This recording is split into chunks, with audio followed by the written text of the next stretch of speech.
بسم اللہ الرحمن الرحیم۔ السلام علیکم ورحمۃ اللہ وبرکاتہ۔ سبکتگین نے ارمغانہ شرازی کی آمد اور کئی ماہ سے جاری رہنے والی موسیقی کی تمام محفلوں کا ذکر کرتے ہوئے کہا، یہ بات امیر کے شایان شان نہیں کہ وہ باپ دادا کی روش کو چھوڑ کر اس وزیر زادی کی آواز کے فتنے میں گم ہو جائے جو محض اقتدار تک پہنچنے کے لیے ایک شرمناک کھیل کھیل رہی ہے۔ سبکتگین کا انداز تخاطب دیکھ کر ابو اسحاق کے ماتھے پر کئی بل پڑ گئے، لیکن بولا کچھ نہیں۔ امیر آپ آقازادے ہیں اور میں اس رشتے کا تقدس برقرار رکھنے کے لیے آج یہ راز فاش کر رہا ہوں کہ تقریباً 1 سال پہلے ارمغانہ شرازی مجھ سے شادی کرنا چاہتی تھی، مگر امیر مرحوم نے میرے لیے کسی دوسری عورت کا انتخاب کیا۔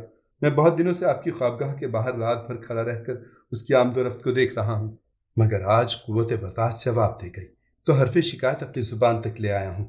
اگر ایک غلام کی یہ بے ادبی و گستاخی مزاج شاہی پر گراں گزری ہے تو یہ نمک خوار غزنی سے نکل کر خدا کی زمین کے کسی گمنام کونے میں چلا جائے گا، لیکن آپ بروز حشر گواہ رہیے گا کہ میں نے حق نمک ادا کر دیا ہے۔ خدا کی قسم وہ بے کردار لڑکی آپ کے لائق نہیں، وہ تو عام سے راستوں کی اڑتی ہوئی خاک ہے جو قبائے شاہی کو داغدار کر کے ملکہ بننے کے خواب دیکھ رہی ہے۔ یہ کہہ کر سبکتگین نے کمر سے اپنی تلوار کھولی اور ابو اسحاق کے سامنے رکھتے ہوئے بولا، آقا اپنی امانت واپس لے لیجیے کہ ایک کمزور انسان سے اس امانت کا بوجھ نہیں اٹھ سکتا۔ یکایک سبکتگین کی آنکھوں سے آنسو بہنے لگے۔ ابو اسحاق بہت دیر تک حیرت و پریشانی کے عالم میں سبکتگین کو دیکھتا رہا۔ اس کے چہرے پر مختلف رنگ ابھر کر ڈوبتے رہے، پھر وہ بہت آہستہ لہجے میں بولا، سبکتگین تم نے یہ تلوار کیوں کھول دی؟ صرف اس لیے آقا کہ شاید غلام کی یہ گستاخی آپ سے برداشت نہ ہو سکے۔ یہی سوچ کر میں نے اپنی بے ادبی کی سزا خود تجویز کر لی ہے۔ شدت جذبات سے سبکتگین کی آواز لرز رہی تھی۔ سبکتگین نہ تم غلام ہو اور نہ میں آقا۔ ابو اسحاق نے اسی شفیق و مہربان لہجے میں کہا، امیر ایلبتگین کے رشتے سے تم میرے بھائی ہو اور مجھے فخر ہے کہ آج تم نے بھائی ہونے کا حق ادا کر دیا۔ کیا تم سمجھتے ہو کہ میں ایک متربہ کے لیے تم جیسے جان نثار کو اپنے آپ سے جدا کر دوں گا؟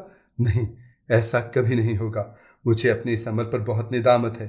بس کچھ دیر کے لیے آنکھوں کے سامنے اندھیرا سا چھا گیا تھا، مگر جب تم نے مجھے پکارا تو ساری تاریکیاں فنا ہو گئیں اور بزرگوں کا قائم کیا ہوا روشنی کا مینار صاف نظر آنے لگا۔ اب میری آنکھوں کے سامنے کوئی دھند نہیں، کوئی غبار نہیں۔ اطمینان رکھو کہ آج کے بعد ارمغانہ شرازی میری خوابگاہ میں بھی داخل نہیں ہوگی۔ سبکتگین نے بے قرار ہو کر امیر ابو اسحاق کے ہاتھوں کو بوسہ دیا اور بہت دیر تک روتا رہا۔ امیر خدا آپ کی عمر دراز کرے، میری آنکھوں نے آج تک اس اعلیٰ صرفی کا کوئی دوسرا مظاہرہ نہیں دیکھا۔ پھر اسی رات ارمغانہ شرازی امیر ابو اسحاق کی خوابگاہ میں داخل ہوئی۔ آج وہ تمام دنوں سے زیادہ خوبصورت اور آراستہ نظر آ رہی تھی، مگر اس وقت ارمغانہ کا شاداب چہرہ دھواں ہو گیا جب امیر ابو اسحاق نے اس کو داخل ہوتے ہی شدید ناگوار لہجے میں کہا، ارمغانہ ہم نے بہت غور کیا، مگر موسیقی کو ہماری پتھروں جیسی فطرت سے کوئی مناسبت نہیں۔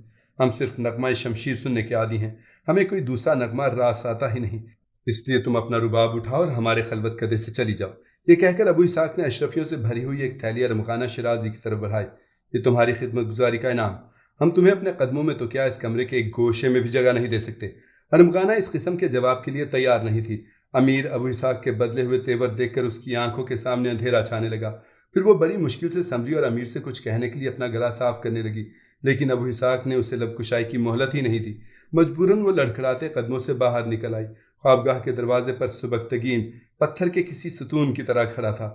ایک لمحے کے لیے ارمغانہ نے اسے دیکھا اور سر جھکا لیا۔ اسد شرازی نے یہ خبر سنی تو انتہائی وحشت و کرب کے عالم میں اپنے سر کے بال نوچنے لگا۔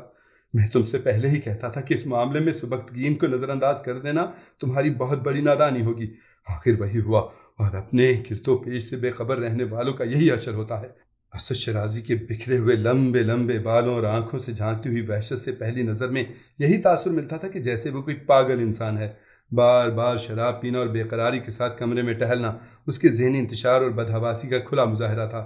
ارمغانہ سے باپ کی یہ حالت دیکھی نہ گئی تو اس نے مجبور ہو کر کہا، بابا آپ سبکتگین کو بھول کیوں نہیں جاتے؟ اگر وہ اسحاق میری گرفت میں نہیں آیا تو اس سے ہماری معاشرتی وقار پر کیا اثر پڑتا ہے؟ میں نے آپ کے حکم کے مطابق جوئے کی ایک بازی کھیلی تھی، مگر بدقسمتی سے میں وہ بازی اس وقت ہار گئی جب مجھے اپنی فتح یقینی نظر آ رہی تھی۔ آپ چاہیں گے تو پھر کوئی دوسری بازی کھیلوں گی، مگر اہرمن کے لیے پریشان ہونا چھوڑ دیجیے۔ ارمغانہ اس طرح اپنے باپ کو تسلیاں دے رہی تھی جیسے وہ خود کوئی بزرگ ہے اور اسد شرازی ایک چھوٹا سا بچہ ہے۔ میری نادان بیٹی، اسد شرازی ایک کرسی پر گرتے ہوئے بولا۔ وہ بری طرح کانپ رہا تھا۔ جو لوگ بار بار بازیاں کھیلتے ہیں اور ہار جاتے ہیں، زندگی کے قمار خانے میں ان کا بھرم باقی نہیں رہتا۔ اچھے شاطر کی یہی پہچان ہے کہ وہ ایک ہی بازی کھیلے اور اپنے طاقتور حریف کو شکست دے، اور اگر بالفرض وہ ہار بھی جائے تو اس کے حریف یہ سوچ سوچ کر ڈرتے رہیں کہ پتہ نہیں وہ کب کون سی چال چلے گا اور ان کی بساطیں الٹ کر رکھ دے گا۔ تم 2 بازیاں کھیل چکی ہو اور ہار گئیں، مجھے افسوس ہے کہ دنیا کا یہ بہترین شاطر بھی تمہیں شکست سے نہیں بچا سکا۔ اسد شیرازی نے اپنے سینے پر زور سے ہاتھ مارتے ہوئے کہا، اور تم یہ چاہتی ہو کہ میں سبکتگین کو فراموش کر دوں؟ تمہارا یہ مشورہ بڑا عجیب مشورہ ہے بیٹی۔ تم نہیں جانتی کہ سبکتگین کون ہے۔ پہلے میں نے سوچا تھا کہ تمہارے ذریعے اسے ہلاک کرنے کی کوشش کروں گا، مگر وہ بچ کر نکل گیا۔ پھر میں نے ابو اسحاق کا سہارا لیا کہ اگر وہ بوڑھا حکمران تم سے شادی پر آمادہ ہو جاتا ہے تو پھر بڑی آسانی سے اسے معزول کر کے اپنے منصوبے کی خوراک بنایا جا سکتا ہے۔ لیکن آج ابو اسحاق کے انکار نے میرے اس خواب کو بھی پریشان کر دیا ہے۔ میں تمہیں مختصراً بتا دوں کہ سبکتگین ایک دن بہت ترقی کرے گا، اور اس کی یہی ترقی ہمارے خاندان کی تباہی کا باعث ہوگی۔ ستارے بار بار مجھ سے سرگوشی کرتے ہیں کہ سبکتگین اور اس کے بیٹے محمود کو تہہ تیغ کر دوں، ورنہ یہ دونوں باپ بیٹے ہمارے سینوں میں روشن رہنے والے مقدس آتش کدوں کو بھی بجھا دیں گے اور ہماری زندگی کے چراغ بھی گل کر دیں گے۔ پھر بابا جان، ارمغانہ پریشان ہو کر باپ کے دہشت زدہ چہرے کو دیکھنے لگی۔ مجھے سوچنے دو، اسد شیرازی نے رک رک کر کہا، اور شراب کا نیا جام لبریز کر کے پینے لگا۔ امیر ابو اسحاق کے معاملے میں درپردہ سبکتگین کے ہاتھوں شکست کھانے کے بعد اسد شیرازی کی ساری توجہ محمود پر مرکوز رہتی تھی، اور محمود کا خیال آتے ہی وہ ایک اجنبی شخص نظام شاہ کے بارے میں سوچنے لگتا تھا۔ اسد شیرازی نے یہ راز معلوم کرنے کی بہت کوشش کی کہ نظام شاہ کون ہے اور کہاں رہتا ہے، مگر اس سلسلے میں اب تک اس کی ہر کوشش رائے گاں گئی تھی۔ بالآخر اسد شیرازی نے اپنے ذہن میں ایک نیا منصوبہ ترتیب دیا اور بیک وقت کئی جاسوس سبکتگین کی نگرانی پر لگا دیے۔ ان جاسوسوں میں سر فہرست اس کی وہ کنیز سعدیہ تھی جو محمود کی والدہ کی خدمت پر مامور تھی اور شاہی حرم سرا میں ہونے والی اہم گفتگو اپنے آقا کو منتقل کرتی تھی۔ ان تمام جاسوسوں کی ایک ہی ذمہ داری تھی کہ وہ ہر وقت سبکتگین پر نظر رکھیں کہ غزنی کا سپہ سالار کہاں کہاں جاتا ہے اور کس کس سے ملتا ہے۔ اسد شیرازی کے دماغ میں نظام شاہ کا سراغ حاصل کرنے کے لیے بس یہی ایک ترکیب تھی۔ اس کے تمام جاسوس پھٹے پرانے کپڑوں میں محل کے باہر بھکاریوں کی صورت بنائے کھڑے رہتے اور قصر شاہی کی طرف ہر آنے جانے والے کے سامنے ہاتھ پھیلا پھیلا کر اپنی ضرورتوں کے سوال کیا کرتے۔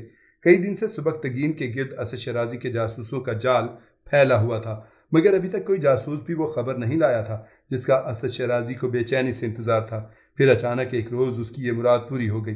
اسد شیرازی کے ایک ملازم جاسوس نے اپنے آقا کو خبر دیتے ہوئے کہا، میں نے سبکتگین کو دیکھا کہ وہ اپنے بیٹے محمود کو لے کر محل سے نکلا اور شاہی رتھ میں سوار ہو کر غزنی کے مضافاتی علاقے کی طرف چلا گیا۔ کچھ دیر بعد میں نے گھوڑے پر سوار ہو کر سبکتگین کا تعاقب شروع کیا اور بڑی محنت کے بعد یہ راز پا لیا کہ سبکتگین ایک مسجد میں داخل ہوا تھا۔ میں خود تو مسجد کے اندر داخل نہیں ہو سکا، مگر میرا اندازہ ہے کہ آپ کا مطلوبہ شخص اس مسجد کے کسی گوشے میں رہتا ہے۔ اس خبر نے اسد شیرازی کے جسم میں مسرتوں کی ایک نئی لہر دوڑا دی تھی۔ جاسوس کی فراہم کردہ اس خبر کی تفصیل تھی کہ جب محمود مکمل طور پر صحت یاب ہو گیا تو ایک دن سبکتگین اسے لے کر نظام شاہ رحمۃ اللہ علیہ کی خدمت میں حاضر ہوا۔ شیخ، یہ ہے میرا کمسن وارث محمود، اسے اپنی دعاؤں سے نواز دیجیے۔ نظام شاہ بہت دیر تک 4-5 ماہ کے اس معصوم بچے کو دیکھتے رہے جس کے چہرے پر چیچک کے کئی بڑے بڑے داغ نمایاں تھے۔ پھر نظام شاہ نے محمود کی پیشانی کو چوما اور چیچک کے داغوں پر اپنا ہاتھ پھیرنے لگا۔ شیخ، ان داغوں نے محمود کے چہرے کا سارا حسن بگاڑ دیا ہے، سبکتگین نے انتہائی کربناک لہجے میں کہا۔ ایک باپ کی جذباتی اذیت پر اظہار ہمدردی کرنے کے بجائے نظام شاہ مسکرانے لگے۔ ظاہری حسن پر کیوں جاتے ہو سبکتگین؟ محمود پھر محمود ہے اور محمود ہی رہے گا۔ اس وقت ہم تو اس دنیا میں نہیں ہوں گے، مگر تمام عالم دیکھے گا کہ ان سیاہ داغوں سے کیسی عجیب روشنی پھوٹے گی۔ ہر طرف اجالا ہی اجالا ہوگا، بہت تیز اجالا۔ اللہ اس بچے کو اپنی امان میں رکھے۔ پھر سبکتگین محمود کو لے کر محل واپس آ گیا تھا اور جاسوس نے اس واقعے کی اطلاع اسد شیرازی کو دی تھی، مگر چند مجبوریوں کے سبب وہ اپنے آقا کو نہیں بتا سکا تھا کہ وہاں سبکتگین کسی شخص سے ملا تھا اور مسجد کے اندر کیا واقعہ پیش آیا تھا۔ اگرچہ اسد شیرازی ابھی تک نظام شاہ سے نہیں ملا تھا، لیکن وہ ان کی روحانی طاقت کو آزماتے ہوئے محمود کو راستے سے ہٹانا چاہتا تھا۔ اس نے کئی راتیں جاگ کر ستاروں کی رفتار دیکھی اور پھر اپنی کنیز سعدیہ کو تنہائی میں طلب کرتے ہوئے کہا، میرا علم مجھے بتاتا ہے کہ یہ بہترین ساعتیں ہیں۔ اس وقت مریخ اور زحل کا مقابلہ ہے۔ اگر کوئی شخص ان ساعتوں میں کام کرے گا تو اسے یقینی طور پر کامیابی حاصل ہوگی۔ حکم دیجیے آقا، کنیز سعدیہ نے احتراماً خم ہوتے ہوئے کہا۔ تجھے سبکتگین کے بیٹے محمود سے کتنی قربت حاصل ہے؟ اسد شیرازی نے کچھ سوچتے ہوئے سوال کیا۔ کبھی کبھی جب محمود رونے لگتا ہے تو مالکہ مجھے حکم دیتی ہے کہ بچے کو گود میں لے کر خاموش کرا دوں۔ کنیز سعدیہ نے اسد شرازی کے سوال کا جواب دیتے ہوئے کہا۔ اسد شرازی کنیز کی زبانی انکشاف سن کر مسکرایا۔ اب میرے سامنے کوئی دیوار نہیں رہی، مجھے اپنا راستہ صاف نظر آ رہا ہے۔ یہ کہہ کر اس نے اپنے پیرہن کی جیب سے ایک چھوٹی سی شیشی نکالی اور اسے سعدیہ کی طرف بڑھاتے ہوئے بولا، اس شیشے میں دنیا کا خوفناک ترین زہر ہے، بس اس کا تو ایک قطرہ محمود کے ہونٹوں یا زبان پر ٹپکا دینا، پھر ایک لمحے میں اس کی سانسوں کا کاروبار ختم ہو جائے گا۔ کنیز سعدیہ نے اپنے آقا کے ہاتھوں سے زہر کی وہ شیشی تو لے لی، مگر اس کے جسم پر شدید لرزہ طاری ہو گیا۔ اسد شرازی نے غضبناک نظروں سے اپنی کنیز کی بگڑتی ہوئی حالت کو دیکھا اور قہر آلود لہجے میں بولا، اگر تو یہ کام نہیں کر سکتی تو پھر اس پوری شیشی کو اپنے حلق میں انڈیل لے۔ سعدیہ ایک بار پھر کانپی، مگر فوراً ہی اس نے اپنے بدن کی لرزش پر قابو پا لیا۔ نہیں آقا، یہ کیسے ممکن ہے کہ آپ مجھے کوئی حکم دیں اور میں اس پر عمل نہ کروں؟ میں تو اپنی جان تک آپ کے ہاتھ فروخت کر چکی ہوں، اب اس زندگی پر میرا کوئی حق نہیں ہے، آپ اسے جس طرح چاہیں استعمال کریں۔ یہ کہتے کہتے سعدیہ کی آنکھوں کے سامنے اس کے ماں باپ اور چھوٹے چھوٹے بہن بھائیوں کے معصوم چہرے ابھر آئے تھے۔ تو محمود کو زہر دے کر ہلاک کر دے، پھر ہم تجھے نئی زندگی بخشیں گے، وہ زندگی بہت زیادہ نشاط انگیز اور آسودہ حال ہوگی۔ کنیز سعدیہ زہر کی شیشی لے کر چلی گئی اور اسد شرازی محمود کی ہلاکت کا انتظار کرنے لگا۔ وہ تصورات کی دنیا میں دیکھ رہا تھا کہ پورا محل اچانک ماتم کدہ بن گیا ہے، جس کے ہر گوشے سے تیز چیخیں ابھر رہی ہیں، اور سبکتگین اپنا گریبان چاک کیے ہوئے دیوانوں کی طرح قصر شاہی کی سنگین دیواروں سے سر ٹکرا رہا ہے۔ سعدیہ موقع ملتے ہی زہر کی شیشی چھپائے ہوئے اس کمرے میں پہنچی جہاں محمود تنہا لیٹا تھا اور بڑی حیرت سے چھت میں آویزاں فانوس کو دیکھ رہا تھا۔ ایک لمحے کے لیے سعدیہ کا دل کانپ کر رہ گیا، مگر فوراً ہی اسے اپنے معصوم بہن بھائی یاد آ گئے۔ پھر یوں محسوس ہوا جیسے اسد شرازی تیز سرگوشیوں میں اس سے کہہ رہا ہو، اگر آج محمود نے موت کا ذائقہ نہیں چکھا تو پھر یہی زہر تیرے بہن بھائیوں کو پینا پڑے گا۔ یہ خیال آتے ہی سعدیہ نے اپنی گردن کو جھٹکا اور تیزی سے محمود کے بستر کی طرف بڑھی، مگر چند قدموں کا فاصلہ طے کرتے ہی اس نے خوفناک چیخ ماری اور پلٹ کر دروازے کی جانب بھاگ کھڑی ہوئی۔ محل کی دوسری کنیزیں بھی وہاں پہنچ گئی تھیں۔ کیا ہوا؟ بیک وقت کئی کنیزوں نے سعدیہ سے ایک ہی سوال کیا۔ زمین پر گری ہوئی سعدیہ نے محمود کے کمرے کی طرف اشارہ کرتے ہوئے کہا، وہاں صاحبزادے کے سرہانے ایک جنگلی شیر بیٹھا ہوا ہے۔ یہ انکشاف سن کر دوسری کنیزیں بھی گھبرا گئیں۔ انہوں نے محمود کی والدہ کو یہ اطلاع پہنچا دی۔ محمود کی والدہ بدحواسی کے عالم میں کمرے تک پہنچی، پھر جب اس نے اندر جھانک کر دیکھا تو وہاں کسی شیر کا سایہ تک نہیں تھا۔ محمود پورے انہماک کے ساتھ اپنے سر پر لٹکے ہوئے فانوس کو دیکھ کر خوش ہو رہا تھا۔ بچے کو محفوظ پا کر ایک شفیق و مہربان ماں نے اپنے اللہ کا شکر ادا کیا، پھر محمود کی پیشانی کو بوسہ دیا اور تیزی کے ساتھ کمرے سے باہر نکل آئی۔ اس دوران سعدیہ اٹھ کر کھڑی ہو گئی تھی اور بار بار دہشت زدہ نظروں سے محمود کے کمرے کی طرف دیکھ رہی تھی۔ اتنے میں محمود کی ماں تیزی سے چلتی ہوئی سعدیہ کے قریب آئی اور اپنی ملازمہ کو مخاطب کرتے ہوئے بولی، میں نے خود کمرے میں جا کر دیکھا ہے مگر وہاں تو کوئی بھی نہیں ہے۔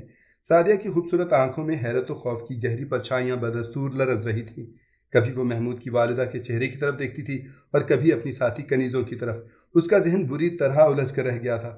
مالکہ، میں آپ کے جاہ و جلال کی قسم کھا کر کہتی ہوں، میں نے اپنی آنکھوں سے شیر کو دیکھا جو نہایت اطمینان سے صاحبزادے کے سرہانے بیٹھا ہوا تھا۔ سعدیہ نے کانپتی ہوئی آواز میں کہا۔ محمود کی والدہ بڑی حیرت سے سعدیہ کے چہرے کو دیکھ رہی تھی جو دہشت اور خوف کی زیادتی سے زرد ہو گیا تھا۔ ناقابل یقین، محمود کی والدہ نے بلند آواز سے کہا، میں آپ کو کیسے سمجھاؤں مالکہ؟ اپنی بیچارگی پر سعدیہ رونے لگی۔ ابھی محمود کی ماں سعدیہ سے کچھ اور پوچھنا چاہتی تھی کہ اتنے میں سبکتگین وہاں آ گیا۔ پھر جب محمود کی والدہ نے اپنے شوہر کو یہ عجیب و غریب صورتحال بتائی تو کچھ دیر کے لیے وہ خود بھی حیرت میں ڈوب گیا۔ پھر آہستہ آہستہ سبکتگین کی آنکھوں میں چمک پیدا ہوئی اور اس کے ہونٹوں پر ایک معنی خیز مسکراہٹ ابھر آئی۔ ہو سکتا ہے کہ اس نے محمود کے سرہانے کسی شیر ہی کو دیکھا ہو۔ سبکتگین نے اپنی بیوی کو مخاطب کر کے کہا، آپ کو اس کنیز کی باتوں پر اعتبار کر لینا چاہیے۔ آخر آپ کہنا کیا چاہتے ہیں؟ محمود کی والدہ نے الجھی ہوئی نظروں سے شوہر کی طرف دیکھا۔ آپ ابھی ان باتوں کو نہیں سمجھیں گی۔ سبکتگین مسکرایا اور پلٹ کر سعدیہ سے مخاطب ہوا جو ابھی تک شدت خوف سے تھر تھر کانپ رہی تھی، لڑکی تم اطمینان سے اپنا کام کرو، وہ شیر تمہیں کچھ نہیں کہے گا۔ سبکتگین کی باتیں کسی کی سمجھ میں نہیں آئی تھیں۔ سعدیہ نے محمود کی والدہ اور سبکتگین کو رخصتی سلام کیا اور لڑکھڑاتے قدموں سے اپنے مکان کی طرف چلی گئی۔ پھر اسی رات سعدیہ نے اپنے آقا اسد شرازی سے ملاقات کی۔ ایک اور چال کی ناکامی کے بعد اسد شرازی کی کیا حالت ہو گئی؟ سبکتگین اور محمود غزنوی کو ہلاک کرنے کے لیے اس نے کیا کیا پاپڑ بیلے، یہ جاننے کے لیے داستان کا اگلا حصہ ملاحظہ فرمائیے۔